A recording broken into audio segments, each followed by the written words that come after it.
Nah, aku mau ingatkan, tadi mungkin sudah disampaikan juga oleh Esther ya, bahwa kita ada sebuah movement yang kita bilang everyone gathered. Ini nggak cuma sekedar keren-kerenan ya, tapi everyone gathered ini adalah apa yang juga Yesus lakukan. Setiap kali dia berdiri dan dia menyampaikan firman, murid-muridnya itu berkumpul. Hari ini kita nggak lihat Yesus secara fisik, tapi Roh Kudus dan firman-Nya itu cukup untuk kita bisa kenal Yesus. Yang percaya katakan amin. Dan untuk itu Koko mau encourage nih semua teman-teman yang ikut ibadah Shine, yuk gather together, everyone gathered, kumpullah bersama-sama di setiap kali kita ibadah, dan juga bahkan setelah ibadah selesai, karena kita ada komsel atau cool. Buat teman-teman yang belum ikut cool, please info ke kita, bisa sampaikan juga ke tim host atau Outreach and Caring, ya nanti kita akan arahin, atau tadi juga udah ada scan QR code ya buat teman-teman yang belum ikut cool, supaya semua ada di dalam grup, ada di dalam cool. Dan di situ kita akan muridkan. Karena apa yang teman-teman dengar di khotbah hanya akan membawa perubahan, waktu itu didiskusikan dan diaplikasikan. Oke, yang kita dengar nih sekarang jam 2 siang itu informasi, tapi nanti pada saat cool, komunitas sel, kita akan berdiskusi. Bagaimana ya bisa melakukan firman Tuhan ini dalam konteks hidup kita? Karena kan ada yang sekolah, ada yang kerja, ada yang kuliah. Kerjaan kita pun beda-beda. Nah, pada saat kita diskusi, kita fokus sama aplikasi. Artinya firman dilakukan. Waktu firman dilakukan dari Senin sampai Sabtu dan juga hari Minggu tentunya, maka akan ada transformasi atau perubahan. Yang mengerti boleh katakan amin. Untuk itu, Koko encourage nih, jangan datang cuma sesekali. Oke, minggu ini datang, minggu depan enggak. Minggu ini datang, minggu depan enggak. Karena apa yang disampaikan di ibadah youth itu selalu berkesinambungan. Jadi kita perlu dimuridkan dan mendengar pesan yang berkelanjutan dan juga membahasnya di cool. So, we hope everyone can gather together every Sunday dan juga cuma di ibadah, tapi bisa gather juga di dalam komunitas sel. Karena dari dulu juga Yesus lakukan itu. Kalian perhatikan ya, Yesus tuh memuridkan nggak cuma di kalangan orang banyak aja. Dia nggak cuma di hadapan 5.000 orang.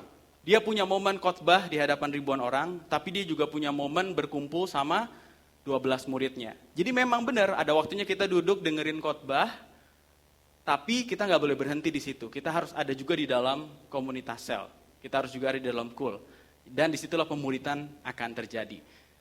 Nah, minggu lalu kita udah belajar dari Matius 5, kalau it is not about behavior modification, but heart transformation. Oke, ikut Yesus bukan sekedar modifikasi perilaku. Ya, karena orang pada zaman itu berpikir, jangan membunuh. Oke, aku nggak bunuh, tapi hati masih marah, benci. Dan ternyata Tuhan bilang, kamu tahu hukum yang dimaksud Musa itu bukan hanya sekedar jangan membunuh secara perilaku, tapi kamu nggak boleh bahkan punya kemarahan, kebencian yang tidak kunjung padam di hatimu. Jadi ternyata itu bukan sekedar perubahan perilaku, tapi perubahan hati. Kalau hatinya berubah, perilakunya akan berubah. Banyak orang Farisi nggak membunuh nih, tapi benci sama Yesus kan. Tapi membuat perencanaan untuk membunuh Yesus. Nggak mau mengotori tangannya, tapi bayar orang bikin skenario supaya Yesus ditangkap dan diadili lalu disalibkan. Lihat ya. Dan di mata Tuhan itu sama jahatnya. Ya, di mata Tuhan itu dosa. Di mata Tuhan kamu harus sempurna. Nah pertanyaannya, siapa yang bisa sempurna? Kita semua nggak bisa sempurna. Tapi Tuhan bilang begini, dengan demikian kamu akan menjadi sempurna sama seperti Bapamu yang di surga adalah sempurna. Jadi standarnya Tuhan untuk kita masuk kerajaan surga adalah perfect obedience. Ya, ketaatan yang sepenuhnya. Dan kita harus jujur, kita nggak akan bisa penuhi standar itu.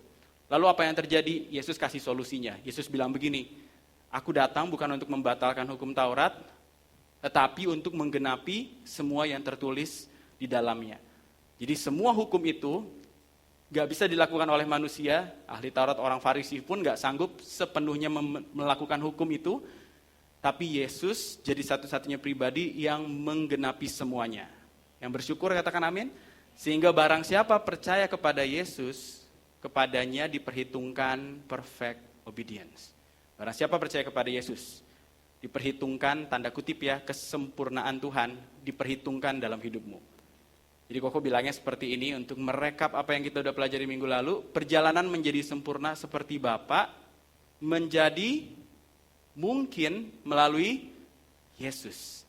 yang telah menggenapi semua tuntutan, bukan tuntunan, tuntutan hukum secara sempurna. Sekarang kita yang percaya kepada Yesus, kepada kitalah diperhitungkan kesempurnaan Kristus. Ya, jadi kalau kamu hari ini percaya Yesus, dan kamu sadar kamu sangat jauh dari sempurna, karena kamu percaya Yesus, semua kesempurnaan yang dimiliki Yesus diperhitungkan kepadamu. Sehingga kamu berhak masuk dalam kerajaan surga. Itu bukan hasil usahamu, tapi itu karena perbuatan Tuhan. Amin, kasih karunia. Yang bersyukur boleh katakan amin. Jadi itulah yang kita percaya sebagai orang Kristen. Nah, Koko mau jelasin ini karena beberapa hari yang lalu Koko ada baptis seseorang. Dan kalian tahu dia menceritakan kalau dia pernah tanya sama orang Kristen tentang kekristenan. Dia ini bukan orang Kristen, dia orang agama lain. Tapi waktu dia tanya sama orang Kristen ini yang kelihatannya sudah begitu aktif di gereja, ternyata nggak bisa jawab. Dan waktu dia nggak bisa jawab, permasalahannya adalah orang ini feel offended. Dan dia bilang gini, kok kamu menghina agama Kristen sih? Dari sejak itu dia merasa gini, loh aku tuh nanya. Kalau kamu nggak bisa jawab ya udah. Tapi waktu aku tanya dan kamu nggak bisa jawab, jangan merasa offended. Akhirnya tahu nggak, orang ini akhirnya waktu itu lagi pengen tahu, belajar dan haus tentang kekristenan. Dan akhirnya dia memutuskan untuk ya belajar sih, tapi dia tidak mempercayai Yesus sebagai Tuhan dan Juru Selamat. At that time, dia belum dibaptis. Setelah sekian tahun, baru dalam minggu kemarin orang ini dibaptis. Dan dia menceritakan pengalaman itu. Waktu dia cerita itu, Koko tuh punya satu warning nih buat kita semua. Kamu gak akan pernah tahu nih, ternyata di sekelilingmu tuh ada orang-orang yang pengen kenal Yesus. Jangan sampai ketidaktahuan kita atau ketidakmautahuan kita membuat orang-orang yang rindu bisa kenal Yesus datang ke kita dan kita nggak bisa jawab. Makanya kita harus jadi murid. Amin. Kita harus belajar jadi murid. Kita harus ngerti keselamatan kita bukan karena perbuatan kita. Semua agama itu bicara tentang usaha manusia untuk mencapai keselamatan. Tapi dalam kekristenan justru Yesus yang mencari manusia dan mengaruniakan keselamatan. Nah, yang kerennya waktu Yesus khotbah di Matius 5 yang sudah kita bahas minggu lalu, Yesus itu tidak berhenti di situ. Yesus melanjutkan di Matius 6. Jadi konteksnya seperti ini. Yesus sudah kasih tahu, kalau kita semua diselamatkan bukan karena perbuatan baik. Tapi di Matius 6 Yesus mau jelasin, tapi bukan berarti perbuatanmu tidak penting. Aku ulang ya. Jadi di Matius 5 dia mau jelasin, hukum itu sempurna. Kamu harus sempurna kalau masuk kerajaan surga. Terus gak ada satu orang pun yang bisa penuhi tuntutan hukum yang begitu sempurna. Tapi karena Yesus, siapa yang percaya kepada Yesus dianggap bisa masuk dalam kerajaan surga. Dianggap perfect obedience. Nah, bukan karena perbuatan kita, tapi karena perbuatan Yesus. Nah, sekarang kita udah terima Yesus nih, kita udah selamat. Banyak orang berpikir nih, ya udah kan aku diselamatkan bukan karena perbuatan baikku. Oleh itu sekarang aku udah selamat, aku bebas ngelakuin apa aja. Kalau perbuatan baikku gak bisa menyelamatkan, perbuatan jahatku juga gak bisa membuat aku kehilangan keselamatan. Oke, kalau gitu aku hidup suka-suka, aku lakukan apa yang aku mau dan lain sebagainya. Makanya Yesus gak selesai khotbah di Matius 5. Dia lanjutin Matius 6. Yang siap boleh katakan amin. Jadi apa yang Yesus ajarkan di Matius 6? We are not saved by our deeds, but that doesn't mean they don't matter. Ya, memang perbuatan baik kita nggak menyelamatkan, tapi dengar, bukan berarti perbuatanmu tidak penting. Perbuatanmu setelah kamu diselamatkan tetap penting. Kau ulang ya, perbuatanmu setelah kamu terima Yesus tetap penting di mata Tuhan. Itu bukan alasan kamu selamat, tapi itu bukti kamu sudah diselamatkan. Makanya Yesus langsung ngomong begini, hati-hatilah jangan memamerkan perbuatan baikmu di depan umum, supaya dilihat dan dipuji orang. Kalau kamu melakukannya, kamu tidak akan menerima upah atas perbuatan baikmu itu dari Bapamu yang di sorga. Jadi hati-hati, Yesus tuh langsung addressing 3 hal. Ya.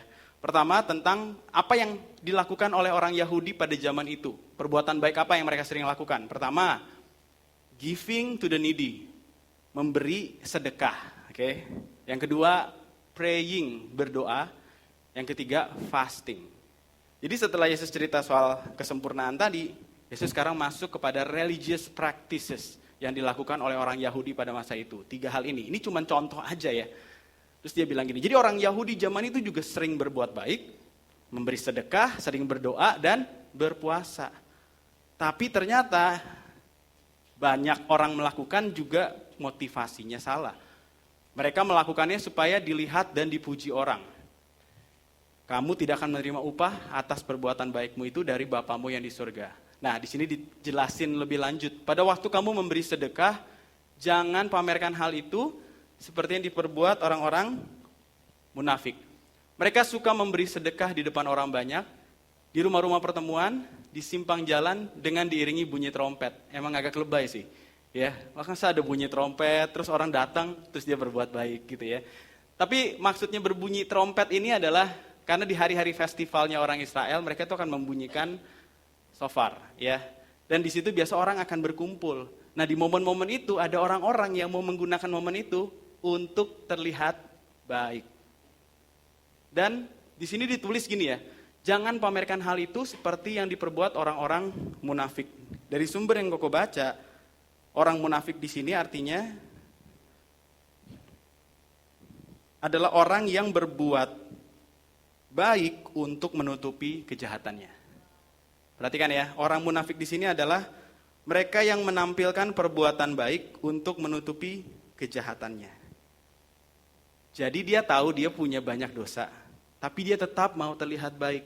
Karena itu, dia berusaha melakukan banyak hal baik supaya orang notisnya dia baik dan tidak terlalu notis hal tidak baik yang dia sering lakukan. Apakah kita seperti itu? Kalau kita seperti itu, berarti kita termasuk kategori orang munafik. Ya, tapi Tuhan kasih tahu, jangan seperti itu. Mereka melakukan supaya dilihat dan dipuji banyak orang, aku menegaskan kepadamu, hanya itulah upah mereka. Jadi kan mereka lakukan supaya dipuji. Terus waktu orang lihat dan puji, selesailah upahnya. Tidak dapat reward apa-apa dari Tuhan, hanya dapat pujian manusia belaka. Yang mengerti katakan amin. Nah, Tuhan tuh ternyata kasih tahu, Tuhan tuh mau kasih kamu reward. Tapi reward Tuhan dalam hidup kamu tidak hanya ditentukan dari tindakanmu, tapi motivasi di balik tindakanmu.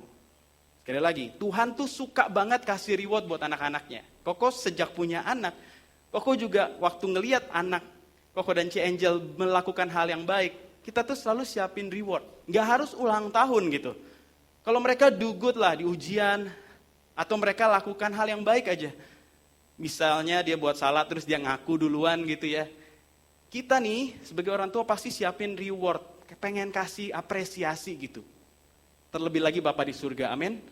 Selalu mau kasih reward. Tapi ternyata rewardnya Tuhan ini lebih spesial karena dia nggak cuma melihat tindakanmu, tapi motivasi di balik tindakanmu. Ya. Dan di sini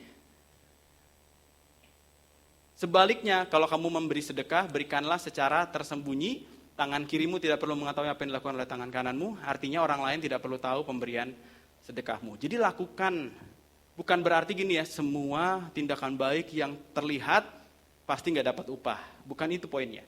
Poinnya adalah apa motivasinya. Kalaupun kamu berbuat baik nih, udah sembunyi-sembunyi terus ketahuan juga sama orang, tetap dapat upahnya asal motivasinya benar. Tapi kalau dari awal kamu mau lakukan baik supaya dilihat orang dan dipuji orang, supaya kamu terlihat baik, impress other, kamu nggak akan dapat upah dari Bapa. Kamu tetap dihargai manusia nggak? Pastilah yang dibantu sama kamu nih, pasti kamsya mau liate. Tapi kamu sekedar dapat itu saja. Kamu nggak dapat reward dari Tuhan. Makanya Tuhan mau kasih tahu, perbuatan kamu setelah kamu diselamatkan tetap penting loh. I will give you reward. Tapi nggak semudah itu. I want to see the heart behind your action. Aku mau lihat hati di balik tindakanmu. Dan di sini ditulis gini, maka Bapamu yang melihat semua yang kamu lakukan secara tersembunyi akan memberikan upah kepadamu secara terang-terangan. Apa maksudnya upah kepadamu secara terang-terangan? Jadi waktu kamu lakukan sesuatu yang baik, motivasinya tulus, bukan dilihat orang, bukan dipuji orang nih, nggak ada yang lihat. Waktu kamu lakukan secara tersembunyi, kamu dapat upah dari Tuhan justru secara terang terang-terangan. Artinya apa? Berkat yang kamu terima dari Tuhan tuh, terang-terangan tuh artinya gini, bisa dirasain, disadari, dan diakui sama orang sekitar. Orang di sekitar kamu tuh akan ngerasa, kok lu diberkatin ya? Mereka akan sadar kalau ini tuh bukan usaha kamu aja, tapi berkat Tuhan. Kok bisa lu masuk kerja di tempat itu kan susah banget. Kok bisa lu seperti sekarang, kan gue tahu gimana hidup lu, gimana keadaan ekonomi lu. Orang-orang sampai bisa mengakui, ini pasti Tuhan. Ini pasti Tuhan. Itu namanya dikasih berkat secara terang-terangan. Berkatnya nggak dikasih secara sembunyi, tapi orang-orang tuh bisa tahu dan mengakui kalau ini karena perbuatan Tuhan. Yang mengerti katakan amin. Nah, tapi di sini jangan salah paham ya. Kan sering banyak nih sekarang orang yang bikin konten, ya kan? Membantu, Pak, udah makan Pak? Atau sok-sok jatuhin dompet, jedet, gitu. Terus ada yang, Pak, dompetnya jatuh. Wah, karena Bapak udah baik, saya kasih 10 juta Pak. Kan banyak ya maksudnya konten-konten kayak gitu, kok nggak mau menghakimi lah ya. Tapi gini, kalau itu dari pribadi untuk pribadi, menurut Koko ya, nggak usah didokumentasikan. Kalau itu pribadi ke pribadi, kecuali kamu atas nama organisasi, kamu galang dana dari banyak sponsor, kamu harus buat laporan, betul? Dananya memang sudah disalurkan, ini dokumentasinya. Kalau itu perlu. Tapi kalau dari pribadi mau bantu orang lain, itu jangan diumbar, jangan didokumentasikan. Tapi yang lebih utama bukan soal teknisnya, apa motivasi kamu bantu orang. Yang mengerti katakan amin. Jangan kamu berdoa, jadi bukan cuman memberi sedekah ya, tapi juga berdoa. Janganlah kamu berdoa seperti orang-orang munafik, karena mereka suka berdiri memamerkan dirinya dengan berdoa di depan umum, di rumah pertemuan, atau di simpang-simpang jalan. Kalau mau tanya nih, berdoa bagus atau enggak? Udah bagus aja, banyak kita juga enggak berdoa kan? Ya kan? Tapi Tuhan tuh mau negesin ya, berdoa tuh bagus, tapi yang terjadi adalah, orang-orang pada zaman itu, mereka tuh punya jam doa. Jam doanya nih, secara tradisi orang Yahudi, itu jam 9 pagi, sekitar jam 12, sama jam 3 sore. Nah jadi kalau udah mau jam-jam kayak gitu, mereka tuh sengaja pergi ke tempat yang ramai. Wah udah mau doa nih. Bukannya dia cari tempat sembunyi ya kan, untuk doa secara pribadi. Dia cari simpang jam gitu ya.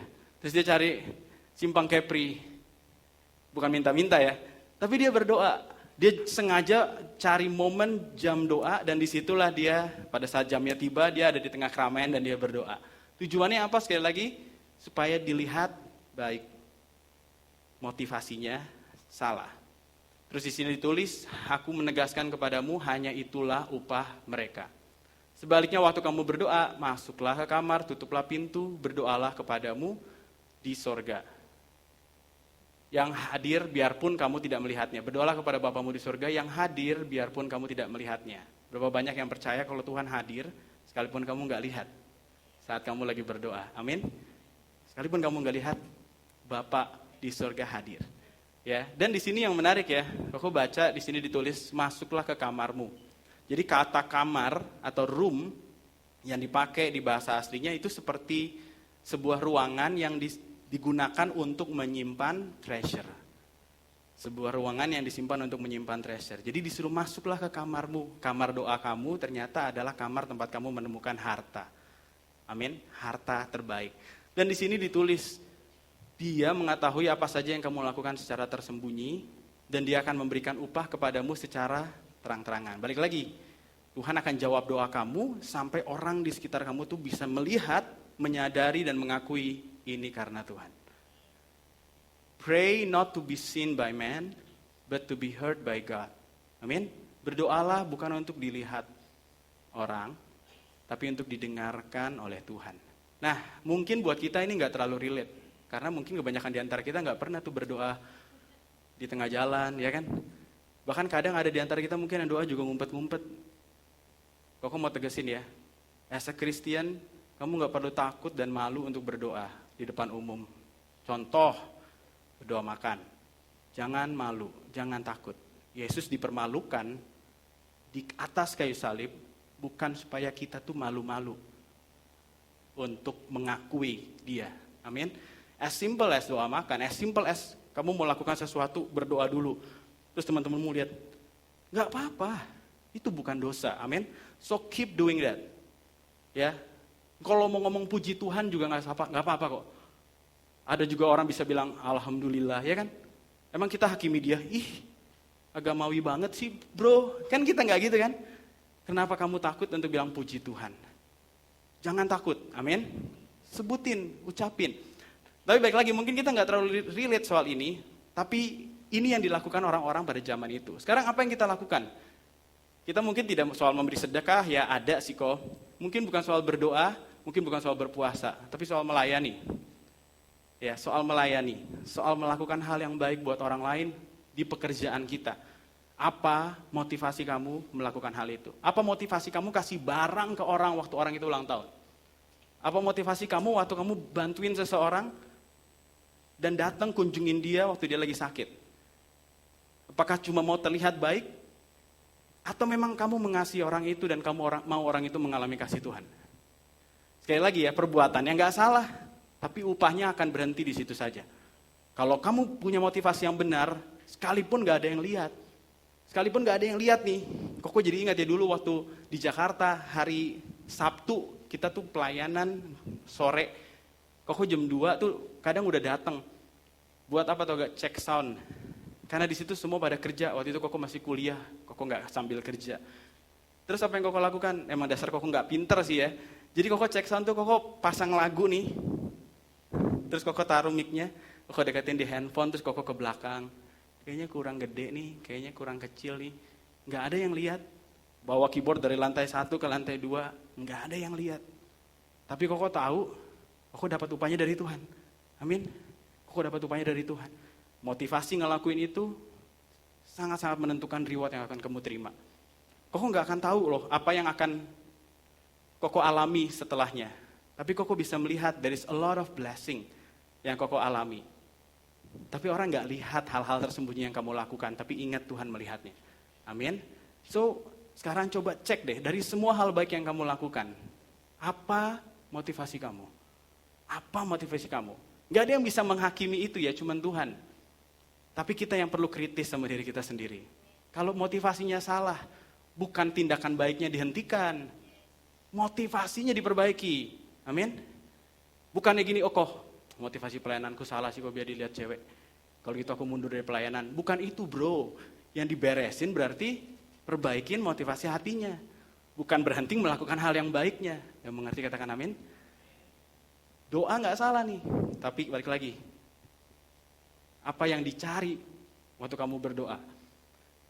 Poin yang pertama dari perikop yang tadi ya. What you do may or may not rewarded by man. Apa yang kamu lakukan bisa dikasih upah atau tidak dikasih upah sama manusia. But why you do it? Alasan kamu melakukannya will be specifically rewarded by God. Ya, what you do may or may not rewarded. Apa yang kamu lakukan bisa dihargai, bisa enggak, tapi alasan kamu melakukannya specifically akan di-reward sama Tuhan. Oleh karena itu, bagian kita check your motive. Amin. Setiap kali kamu melakukan hal yang baik, check your motive.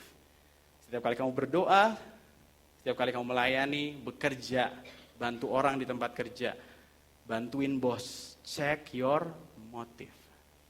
Oke, lanjut ya. Terus Yesus ajarin. Kalau tadi soal motivasi berdoa, sekarang soal bagaimana berdoa. Nah di sini Yesus bilang gini, dalam doamu janganlah kamu bertele-tele seperti kebiasaan orang yang tidak mengenal Allah. Mereka menyangka bahwa karena banyaknya kata-kata doanya akan dikabulkan. Jadi mereka pikir semakin puitis, semakin banyak kata-katanya semakin didengar Tuhan. Nah Tuhannya sendiri ngomong gini nih, itu kan pikiran manusia. Tapi Tuhannya sendiri secara langsung bilang, jadi janganlah kamu seperti mereka. Ini bukan tentang how many words, kayak misalkan kamu bikin tugas kuliah, tahu ya, minimal 2000 kata gitu ya, baru dapat nilai A. Ini bukan soal itu, ini soal connection, keintiman dengan Tuhan. Jadi janganlah kamu seperti mereka karena Bapamu mengetahui apa yang kamu perlukan sebelum kamu minta kepadanya. Jadi percayalah, Tuhan tahu apa yang kita perlu sebelum kita minta kepadanya. Yang percaya katakan amin. Di sini apa yang kamu perlu ya, Tuhan tahu. Nah, ada orang yang bilang begini, kok kalau gitu ngapain berdoa? Kan Tuhan udah tahu apa yang aku perlu sebelum aku minta. Koko akan bilang begini, siapa bilang doa itu isinya minta-minta? Amin. Doa bukan soal minta-minta. Minta nggak salah. Tapi kalau doa kamu cuma minta-minta, kamu salah. Ya, doa bukan isinya list of request. PO nih Tuhan, tolonglah di approve ya. Tolong bantu Tuhan. Bukan soal itu guys. Kita lihat Yesus ajarin murid-muridnya. Dan orang-orang yang ada di situ waktu mereka gather, everyone. Karena itu berdoalah demikian, Bapa kami yang di sorga. Perhatikan ya, Bapa kami yang di sorga. Tuhan ajarkan murid-murid untuk mereka panggil Tuhan itu dengan sebutan Bapa. Ya, Koko coba kaitkan dengan konteks kita saat ini. Indonesia ini negara nomor 3 fatherless. Jadi negara nomor 3 yang tidak ada kehadiran ayahnya. Ayahnya bisa jadi hadir tapi nggak berfungsi, atau ayahnya memang tidak hadir secara fisik. Tapi kalian tahu sejak dulu, dengar ya, sejak dulu Tuhan tahu apa yang dibutuhkan. Makanya dia bilang gini, kalau kamu berdoa you can call God as your father. Sebenarnya buat agama-agama tertentu, memanggil Tuhan dengan sebutan Bapa itu disrespectful. Tahu ya, lu siapa manggil Tuhan Bapa? Anak Allah kelakuan kayak anak setan. Iya kan, seringkali disrespectful banget lu manggil dia Bapa. Tapi di dalam kekristenan kamu bisa panggil Tuhan dengan sebutan Bapa karena Yesus. Amin. Yesus anak Allah jadi anak manusia supaya kita anak manusia jadi anak Allah dan bisa panggil dia Bapa. Jadi dari kalimat pertama aja Tuhan tuh udah kasih sebuah hal yang mind blowing buat orang-orang pada masa itu. Mereka tuh sangat menghormati Tuhan loh. Nyebut Yahweh aja gak berani. Bahkan katanya dulu yang nulis Alkitab ya, setiap kali ketemu kata Yahweh mereka tuh cuci tangan. Mereka saking menghargai nama itu. Terus Yesus sebagai anak Allah ya dia kasih tahu, kamu panggil dia Bapa. Tabir bait suci itu terbelah. Amin. Karena Yesus. Dan Koko mau bilang gini, kalau kamu tahu se-eager itu Tuhan untuk bawa kita dekat sama Bapa, artinya semua hal yang kamu nggak dapat dari Bapa di dunia bisa diberikan oleh Bapa di surga. Amin. There is no one fatherless. Makanya di kitab Mazmur ditulis gini, Father to the fatherless, defender of the widow. Bapa bagi anak yatim, pelindung bagi para janda. Itulah Allah di tempat kediamannya yang kudus. Itu udah dari perjanjian lama dikasih tahu seperti itu. Jadi kalau ada di antara kita nih yang kehilangan sosok Bapa, kamu gak kehilangan Bapa di surga. Amin. Semua yang kamu gak dapat dipenuhi oleh Bapa di surga. Dikuduskanlah namamu, datanglah kerajaanmu, jadilah kehendakmu di bumi seperti di sorga. Lihat ya, bukan requestnya dibawa ke Tuhan, tapi kehendak Tuhan dibawa ke hidup kita. Amin. Jadi doa bukan tentang, this is my request, please approve it. Ini request saya, tolong dijawab. Kalau nggak dijawab, aku nggak mau ke gereja lagi. Itu bukan doa, maksa. Ya. Tapi sebaliknya, your will be done. Setiap kali kita doa itu justru nanya Tuhan mau aku ngapain? Gimana nih kondisi kerjaanku nih lagi rese banget nih, Tuhan mau aku ngapain? Bukan doa, Tuhan biar bosnya kecelakaan gitu ya. Bukan doa biar terjadi masalah dan orang itu disingkirkan. Bukan, tapi doa supaya Tuhan, what is your will? Let your kingdom come, your will be done. Amin. Kita tanya Tuhan. Dan sesudah itu baru nih masuk request. Tapi requestnya juga keren. Berikanlah kami pada hari ini makanan kami yang secukupnya. Ini mengingatkan kita, ingat ya ini kan orang Israel. Orang Israel itu punya nenek moyang waktu zaman orang Israel itu ada di padang gurun 40 tahun. Mereka tuh diturunin roti mana, bukan roti sih, mana ya. Mana ini cuman boleh diambil secukupnya setiap hari. Tapi ada yang berpikir gini, nanti kalau besok tiba-tiba nggak muncul nih mana gimana? Aku ambil lebihan lah. Besok itu jadi berulat. Ya. Tapi orang yang percaya mereka akan ambil secukupnya karena mereka tahu besok Tuhan juga sediakan lagi. Rahmatnya selalu baru setiap hari. Amin. Hari ini diberkati, nggak usah takut. Ini memang porsi hari ini, besok ada lagi. Dan itu membuat mereka belajar bergantung sama Tuhan setiap hari. Jadi nggak cuma hari Minggu doang. Tapi setiap hari aku akan berdoa karena aku perlu the bread of life every single day. Nah itu juga ngajarin kita. Setiap kali kita doa, itu tanda kita butuh Tuhan setiap hari. Aneh kalau kita berdoanya seminggu sekali, apalagi cuma waktu kepepet. Berarti kita nggak mengerti hatinya Tuhan. Nah yang menarik nih, coba lihat ya dari bagian ini seterusnya, kamu akan ketemu kata yang berulang-ulang dalam sebuah doa. Berikan kami pada hari ini makanan kami yang secukupnya dan ampunilah kami akan kesalahan kami seperti kamu juga mengampuni orang yang bersalah kepada kami. Dan janganlah membawa kami ke dalam pencobaan, lepaskan kami daripada yang jahat, karena Engkau-lah punya kerajaan, kuasa, dan kemuliaan sampai selama-lamanya. Amin. Karena jikalau kamu mengampuni kesalahan orang, Bapamu di surga akan mengampuni kamu. Jikalau kamu tidak mengampuni orang, Bapamu juga tidak akan mengampuni kesalahan kamu. Ini Yesus lagi ngajak murid-muridnya soal apa? Doa. Tapi ada pesan yang berulang-ulang sampai 6 kali, dimention lagi dan lagi di dalam doa. Itu bicara soal apa? Pengampunan. Dengan demikian kamu bisa belajar menarik kesimpulan. Doamu, jawaban doamu tergantung kebesaran hatimu untuk mengampuni. Yang mengerti katakan amin. Dan doa Bapa kami ini dilakukannya setiap hari. Ya kan? Berikanlah kami pada hari ini makanan yang secukupnya. Jadi besok dia harus doa lagi kan. Tapi di dalam doa yang sama, tema pengampunan ini diulang-ulang. Berarti kita nggak cuma butuh roti tiap hari kan? Kita butuh apa? Pengampunan setiap hari. Dan kita butuh apa? Mengampuni setiap hari. Ya, Koko akan ngomong ini apa adanya karena banyak dari antara kita orang-orang Kristen yang tahu ayat tapi nggak hidupi ayat. Kita nggak mengampuni. Kita masih simpen kemarahan sama orang lain. Tapi lewat doa Tuhan ajarin setiap hari nih, berikan kami makanan yang secukupnya, ampuni kami seperti kami mengampuni orang. Berarti itu diulangin setiap hari. Berarti you don't just need bread daily, you need forgiveness daily. You need to forgive others daily. Kamu perlu pengampunan setiap hari dan kamu perlu ngampunin orang setiap hari. Siapa orang yang kamu perlu ampuni hari ini? Apa hal yang kamu perlu minta ampun dari Tuhan hari ini? Amin. Kita perlu humble enough untuk mengakui hal ini. Kita seringkali jadi korbannya doang. Kita berpikir kita korbannya. Padahal banyak orang yang tanpa kita sadari, karena kita nggak mau berprogres, kita tuh nyakitin orang.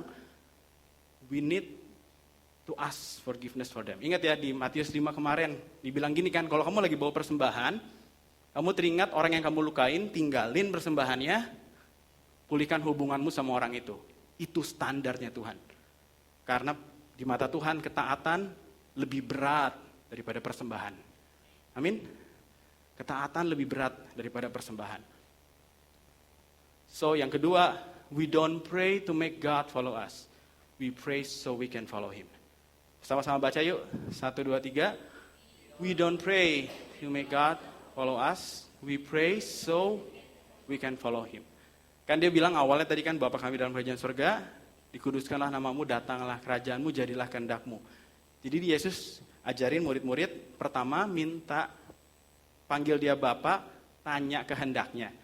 Terus minta daily bread supaya kamu bisa lakukan kehendaknya. Ampuni aku Tuhan supaya aku bisa lakukan kehendakmu. Amin.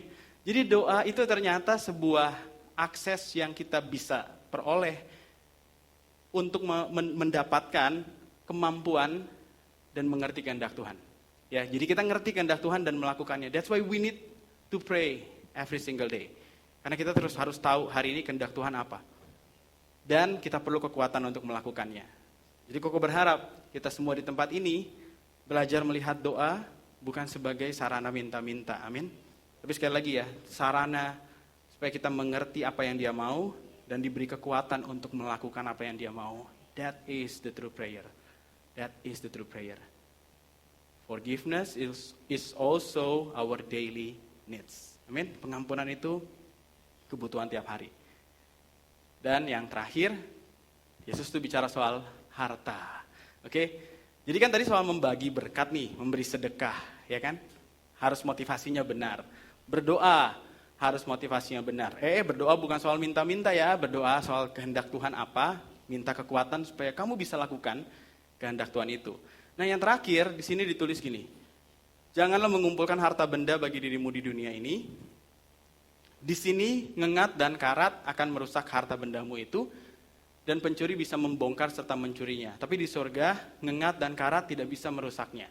Pencuri tidak bisa membongkar serta mencurinya. Jadi kumpulkanlah harta di surga, karena di mana hartamu berada, di situ jugalah hati dan pikiranmu berada. Ya, ini terjemahan sederhana Indonesia. Di mana hartamu berada, disitulah hatimu berada. Oke? Ini seakan-akan nih Tuhan tuh change topiknya lumayan jauh. Dari doa ke harta, ya kan? Tapi apa yang Yesus maksudkan? Ada satu bagian yang kok nggak bahas soal puasa. Ya, di situ juga nanti ditulis. Ada orang yang puasa tuh sengaja dilemes-lemesin supaya orang lihat. Kamu lagi puasa ya, kok lemes banget? Iya nih, puasa gue hari ini. Supaya dipuji orang, ih gile lu keren banget ya, taat banget. Terus Tuhan bilang, ya itu udah dapat upahnya, dipuji orang. Tapi kalau upah dariku harus dilakukan dengan cara yang benar. Kalau bisa kamu dress up sampai orang tuh gak sadar kamu tuh lagi puasa. Nah, waktu dilakukan dengan tersembunyi, Bapa akan lihat itu dan membalasnya secara terang-terangan. Oke? Nah, jadi memberi, berdoa, berpuasa. Terus tiba-tiba Tuhan ganti topik, bilang gini, jangan kamu mencari harta dunia karena harta dunia ini akan rusak, bisa dicuri, ngengat karat akan merusaknya. Tapi cari harta di sorga. Apa maksudnya harta di sorga? Harta di sorga adalah reward yang kamu kumpulin karena kamu banyak melakukan hal yang baik, hal yang benar di dunia ini dengan motivasi yang tepat. Oke? Kau ulang ya. Jadi apa sih harta di sorga? Harta di sorga itu, ini bukan soal keselamatan ya. Ini soal gini nih, kamu masuk sorga, kamu akan terima reward juga di sana. Tapi cara ngumpulinnya di mana? Di sini. Caranya lakukan apa? Lakukan yang tadi, buat konteks orang Israel, lakukan apa? Memberi sedekah, lakukan apa? Berdoa, lakukan apa? Berpuasa. Tapi lakukan dengan cara yang benar, motivasinya harus tepat. Amin. Melakukan hal yang baik dengan motivasi yang benar. Kalau kamu lakukan itu selama kamu ada di dunia, kamu tuh lagi ngumpulin reward di surga. Ya, kamu lagi ngumpulin poin di surga. Dan poin itu juga akan kamu rasakan di dunia. Oke? Tapi itu harta di surga yang gak ada seorang pun bisa mengambilnya. Tapi ternyata untuk bisa nambahin poin atau reward tadi, motivasi kamu yang menentukan. Jadi lakukan semua hal yang baik dengan motivasi yang benar. Nah, dalam konteks teman-teman, apa hal yang baik yang Tuhan mau kita lakukan? Misalkan tadi, hormati ayahmu dan ibumu. Kita mungkin kecewa sama orang tua kita, tapi Tuhan mau kita mengampuni mereka. Tuhan mau kita hormati mereka. Susah? Yes. Baik gak? Baik. Tapi lakukan bukan untuk impress gembala cool kamu. Lakukan karena kamu tahu ini menyenangkan Tuhan. Nah, waktu kamu lakukan, you add reward for yourself in heaven. Amin. Itu yang terjadi. Kamu jadi karyawan yang bekerja di perusahaan. Gak ada yang hargain kamu. Mungkin kamu ngerasa dirimu underpaid. Kamu ngerasa nih lingkungan gue toksik semua. Tapi kamu garam dan terang. Garam mencegah kebusukan. Amin. Selama kamu belum dapat tempat yang baru, kamu stay di situ, kamu jadi berkat di situ. Amin. Lakukan yang baik. Gak ada yang lihat nih, gak apa-apa. Tuhan lihat, Tuhan balas. Kamu kumpulin reward harta di surga. Amin. Suatu hari kamu akan lihat Tuhan balas secara terang-terangan. Apapun juga yang kamu perbuat, berbuatlah dengan segenap hatimu seperti untuk Tuhan dan bukan untuk manusia. Termasuk sesimpel kamu datang cool. Waktu kamu ikut cool, jadi berkat di situ. Ya, setiap cool punya masalahnya masing-masing. Setiap cool punya kendalanya masing-masing. Gak ada cool yang sempurna. Nanti di surga ada. Ya, tapi setiap cool di dunia ini ada masalahnya. Tapi masalah itulah yang dipakai Tuhan untuk bentuk karakter kita jadi semakin seperti Kristus. Walaupun gak ada yang lihat, lakukan. Dengan benar, dengan motivasi yang tepat, kamu kumpulin harta di surga. Nah, di situ Yesus tambahin, matamu seperti jendela yang menjadi jalan masuknya terang ke dalam tubuhmu. Kalau matamu baik, seluruh hidupmu akan diterangi. Kok pertama juga mikir, ini kok pindah topik lagi nih, lagi ngomongin duit, sekarang ngomongin mata. Ternyata ini adalah figure of speech. Figure of speech artinya apa? Kiasan. Jadi mata yang baik, mata baik buat orang Yahudi itu artinya mata yang generous, hati yang generous, yang sukarela, murah hati. Oke? Mata yang gelap artinya greedy. Greedy apa? Tamak. Ya, greedy itu rakus. Gak mau rugi, greedy. Tapi mata yang baik itu artinya memberi, menabur. Terus dibilang begini, kalau matamu yang baik, kalau sikap generous kamu, ya maka seluruh hidupmu akan diterangi. Tapi kalau matamu rusak nih, matamu gelap, kalau kamu greedy, kamu gak mau membagi sedekah, kamu takut kekurangan, maka kamu menjadi orang yang mencintai uang, dan akhirnya seluruh tubuhmu akan mengalami kegelapan. Kalau jendela tubuhmu tertutup kegelapan, betapa hebatnya kegelapan yang terjadi dalam hatimu. Ibaratnya begini. Nah, dibalikin lagi sama Tuhan. Perhatikan ya, mata tadi itu bukan bicara soal mata jasmani, tapi mata yang baik bicara soal generosity. Ibaratnya begini, kalau seorang mempunyai dua majikan, tidak mungkin dia melayani keduanya dengan baik. Dia pasti akan mengasihi dan setia kepada majikan yang satu, tapi membenci dan masa bodoh terhadap majikan yang lain. Demikian juga kamu tidak bisa menjadi hamba Allah sekaligus hamba uang. Jadi Tuhan kasih tahu, kamu belajar memberi, menjadi berkat, memberi sedekah tadi ya, giving to the needy, lakukan dengan motivasi yang benar. Nah, waktu kamu lakukan dengan motivasi yang benar, pasti kamu punya ketakutan. Tapi Tuhan bilang, terus punya hati yang generous. Teruslah jadi hamba Allah. Jangan takut soal uang. Kamu gak bisa mengabdi kepada keduanya. Tapi kalau aku cuma mengabdi kepada Allah, aku nanti kekurangan. Dan Tuhan tahu hal itu. Makanya Matius 6 ayat berikutnya bicara soal kekhawatiran. Lihat ya, jadi Yesus tuh waktu khotbah, dia tuh kayak bisa ngebaca pikiran orang-orang yang ada di depan dia. Dia tuh khotbah tuh, kok yakin dia tidak siapin seperti kita siapin khotbah. Dia tuh sambil ngomong, dia tahu nih yang ada di pikiran, terus dia kasih tahu, kamu jangan khawatir. Yuk sama-sama kita lihat ayat ini. Ya. Sambil kau baca, kalian lihat ayatnya di layar. Oleh karena itu aku berkata kepadamu. Tadi kan takut kan, kalau aku jadi hamba Tuhan, melakukan kehendak Tuhan, nanti kurang gimana? Aku kan juga butuh uang. Terus Tuhan jawab seperti ini. Ini pikiran mereka aja ya, mereka gak ngomong sama Yesus. Lalu Tuhan jawab, oleh karena itu aku berkata kepadamu, janganlah khawatir tentang apapun yang kamu perlukan dalam hidupmu, seperti makanan dan minuman. Dan janganlah khawatir tentang apapun yang kamu perlukan.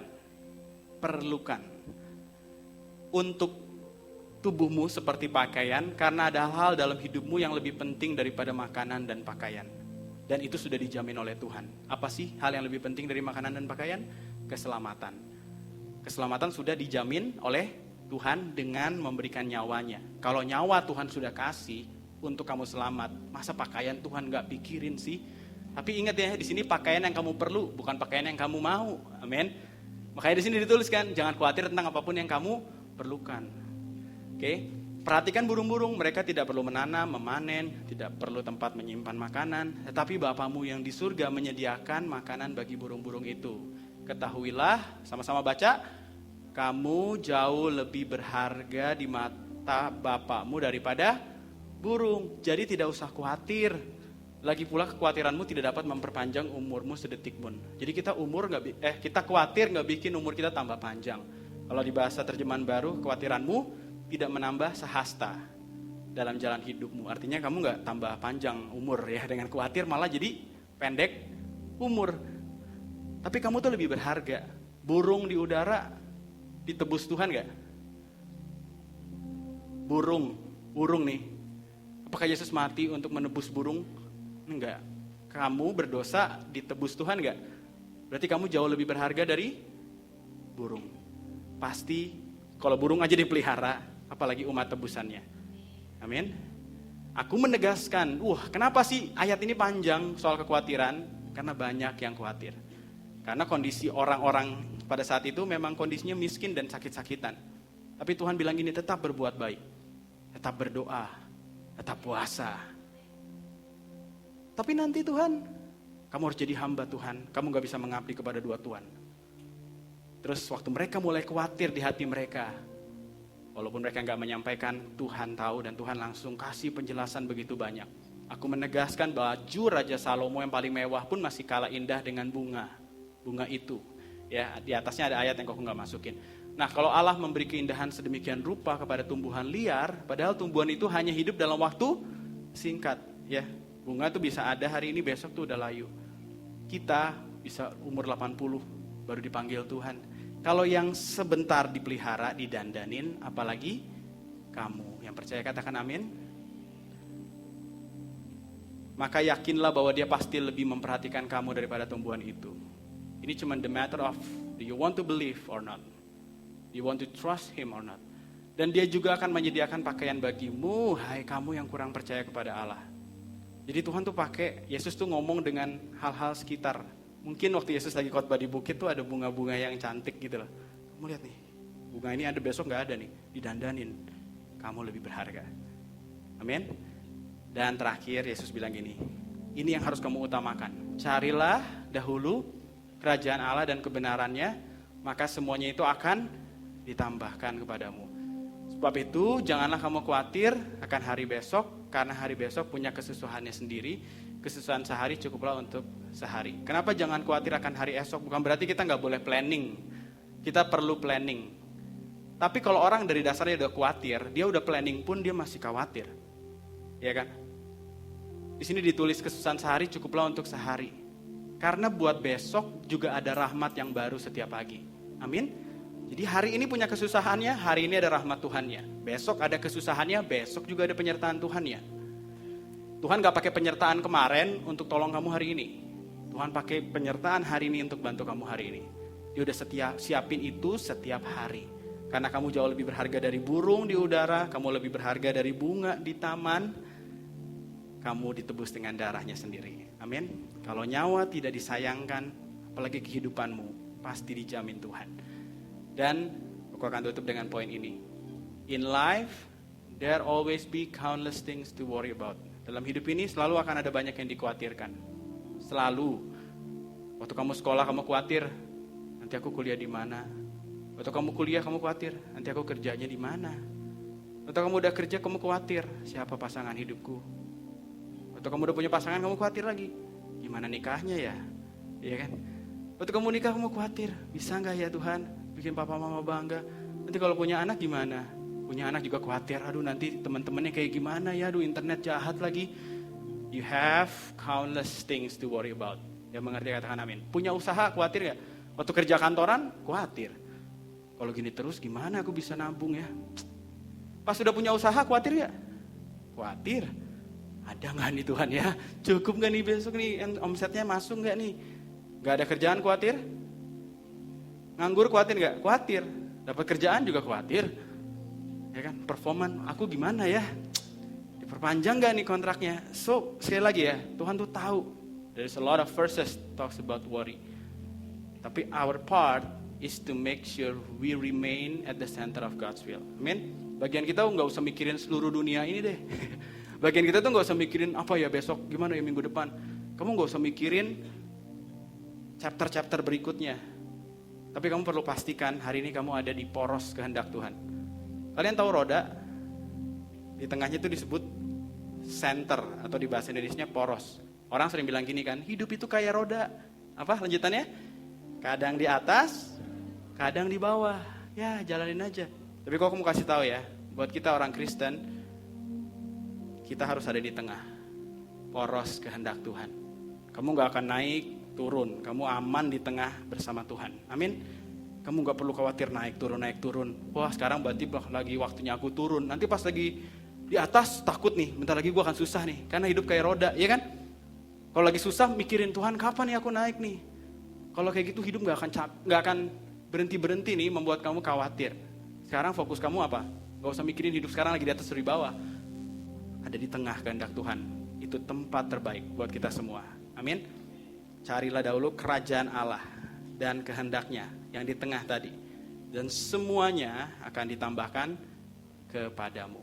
Cara carinya gimana? Tadi disuruh doa Bapa kami. Lihat ya, jadi khotbahnya tuh bukannya pisah-pisah, nyambung semua. Cara cari kehendak Tuhannya, doa tadi itu. Bapa kami dalam kerajaan surga. Bapak, tanya sama Bapak, datanglah kerajaanmu, jadilah kehendakmu. Udah tahu kehendak Tuhan, berilah pada kami hari ini makanan kami yang secukupnya, supaya kami bisa lakukan kehendakmu itu. Ampuni kami ya, kalau kami soalnya menyimpan marah dan dendam, kami gak mungkin ada di pihaknya Tuhan.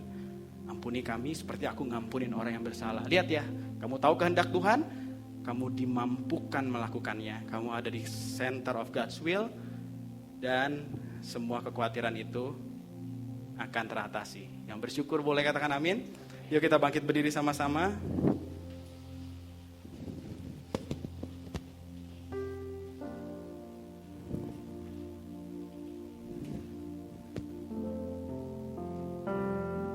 Minggu depan kita akan bahas Matius 7. Koko berdoa, teman-teman juga boleh baca duluan ya, Matius 7. Supaya kalian nanti lebih mudah untuk mendapatkan hatinya Tuhan waktu dengar khotbah ini. Koko akan tutup dengan satu lagu yang memberkati Koko. Hari Jumat kemarin, Koko tuh pelayanan ke sekolah Pelita Utama. Terus sedikit background ceritanya, sebelum hari itu Koko tuh selalu punya kekhawatiran ya dengan kerjaan. Duh, banyak yang harus diurusin nih, harus handle ini, harus handle itu, ada tuntutan ini, ada tuntutan itu, belum orang-orang yang harus dijumpai secara personal. Jadi ada begitu banyak yang harus diurus. Terus Koko berpikir gini nih, kalau aku gagal gimana ya? Kalau ini berantakan gimana ya? Terus hari Jumat pagi, Koko ke Pelita Utama, aku masuk ke kelas, terus di situ mereka tuh lagi nyanyi satu lagu, ya, dan lagunya tuh bilang begini, I'm coming back to the heart of worship, and it's all about you. It's all about you, Jesus. I'm sorry, Lord, for the things I've made it, but it's all about you. It's all about you. Anehnya ya, Koko udah sering dengar lagu ini. Hari itu Koko berdiri, Koko tuh kayak ditampar Roh Kudus. Nggak ditampar beneran ya, tapi kayak ditegur gitu. Why you think so much that it is about you? Kenapa kamu berpikir ini tentang kamu? It's not about you. This is about God. Amin.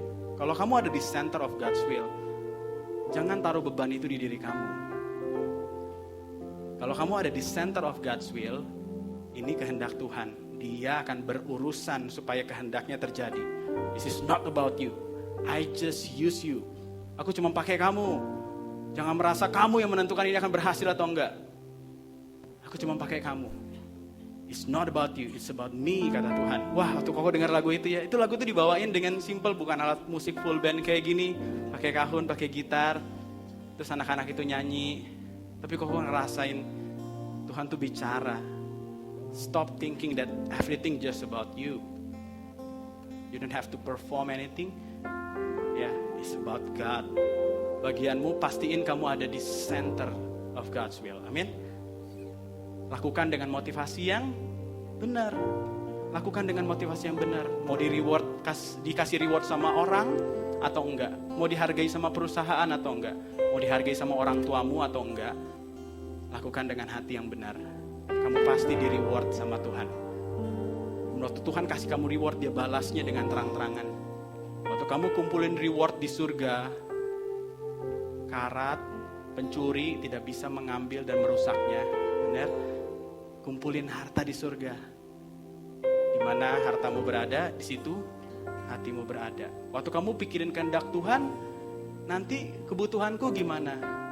Tuhan bilang, kamu lihat bunga didandanin seindah itu, besok udah gak ada tuh bunga. Kamu lihat burung, gak pernah kerja dipelihara. Kamu lebih berharga dari bunga, kamu lebih berharga dari burung itu. Fokus aja, do God's will in your life. Tuhan, cara-carinya gimana? Doa. Amin. Bapa kami yang dalam kerajaan surga, dikuduskanlah namamu. Tanya kehendak Tuhan dan minta kemampuan untuk melakukannya. So prayer is not about your agenda, but prayer is a tool to know God's agenda. and be empowered to do His agenda. Tahu dan dimampukan. Dan sekarang, kalian tahu kita punya sesuatu yang murid-murid gak punya. Alkitab. Ya, zaman dulu mereka gak punya nih sekomplit kita hari ini. Ya, karena zaman itu masih murid-murid, perjanjian baru belum ditulis lengkap. Mereka itu baru tulis sekitar 70 tahun, sekitar selisih 50 tahun sejak Yesus meninggal baru ditulis. Ya, jadi mereka nggak punya Alkitab selengkap ini. Makanya Yesus juga tahu dan Yesus bilang kamu doa. Amin. Kita sekarang kita bisa doa, kita bisa baca Alkitab, kita punya Roh Kudus di dalam kita. You have everything you need to know God's will and to do God's will. Sekarang masalahnya kamu mau atau enggak? Kalau kamu mau, yuk sama-sama kita satukan hati kita berdoa. Tuhan, terima kasih. Terima kasih buat khotbah-Mu yang begitu indah dari Matius ini, Tuhan. Aku percaya waktu itu jemaat yang hadir mendengarkan Sermon on the Mount, mereka orang-orang yang miskin, mereka orang-orang yang sakit. Hari ini kami jauh lebih baik dari mereka, Tuhan. Tapi kami tetap memerlukan Tuhan yang sama seperti yang mereka perlukan. We need you, Jesus.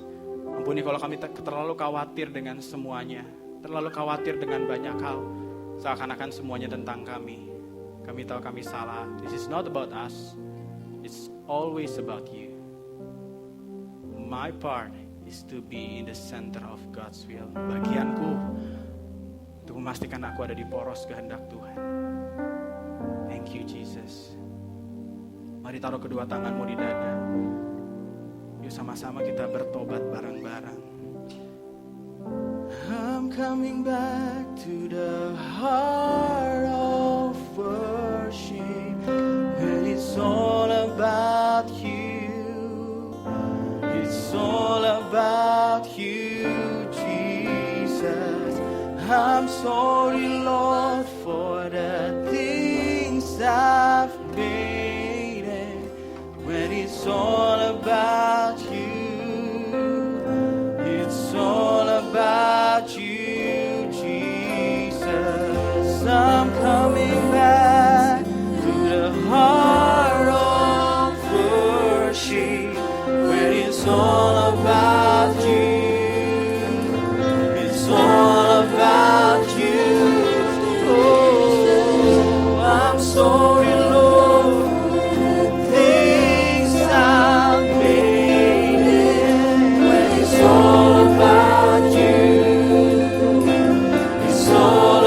Sekali lagi katakan, I'm coming back, I'm coming back to the heart of worship. It's all about you.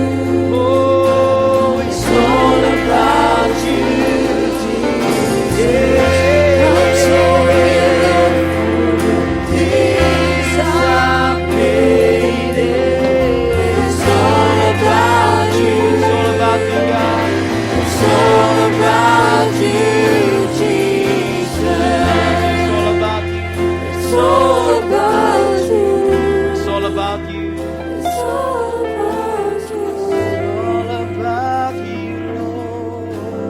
It's all about you. It's all about you. It's all about you, Lord. It's all about you, Jesus. It's all about you. It's all about you. It's all about you. It's all about you. Bapak, terima kasih buat sore hari ini. Biarlah pemuritan terus berjalan, Tuhan. Everyone gather to be disciple of Christ. Dan hari ini Roh Kudus bicara buat setiap hati, karena kami punya konteks hidup yang berbeda, tapi firman Tuhan kekal untuk selamanya. Kami percaya firman-Mu mengadres semua kebutuhan kami. Bukan apa yang kami mau, tapi apa yang Tuhan mau sampaikan, itu yang harus kami dengar. Tuhan, pimpin supaya apa yang kami dengar jadi sebuah aplikasi perubahan hidup. Kami boleh berubah motivasinya. Tindakannya mungkin tetap sama, tapi motivasinya tidak pernah sama lagi. Kami boleh belajar untuk berdoa dengan hati yang berbeda. Kami tidak mencari Tuhan untuk kebutuhan kami, tapi kami mencari Tuhan untuk mengerti kebutuhannya Tuhan. Apa yang Tuhan mau dan dimampukan untuk melakukannya. Dan selama kami ada di center of God's will, kami kami gak akan perlu khawatir akan apapun juga. Tuhan berkati kami semua yang lebih berharga dari burung di udara dan bunga di padang. Kami dicintai Tuhan. Kami aman di tangan-Mu. Kesusahan sehari cukuplah sehari. Besok ada kesusahannya, yes. Tapi besok juga ada rahmat Tuhan yang baru. Besok juga ada blessing Tuhan yang baru. Besok ada penyertaannya, besok ada mujizatnya. Itu lebih dari cukup Tuhan. Terima kasih Bapak. Sebentar kami akan berpisah. Kami akan lanjutkan dengan Sunday Plus. Kami akan fellowship. Tuhan berkati. Yuk angkat tangan semuanya dalam hadirat Tuhan. Terimalah berkat dari Tuhan. Tuhan memberkati engkau dan melindungi engkau. Ia menyinari engkau dengan wajahnya dan memberi engkau kasih karunia. Ia menghadapkan wajahnya kepadamu dan beri engkau damai sejahtera. Terimalah berkat terbaik dari Allah Bapa di surga. Dalam Yesus Kristus Tuhan, satu-satunya Tuhan dan Juru Selamat. Dan persekutuan yang manis dengan Roh Kudus memampukan kita melakukan firman di dalam nama Yesus. Setiap kita yang diberkati bersama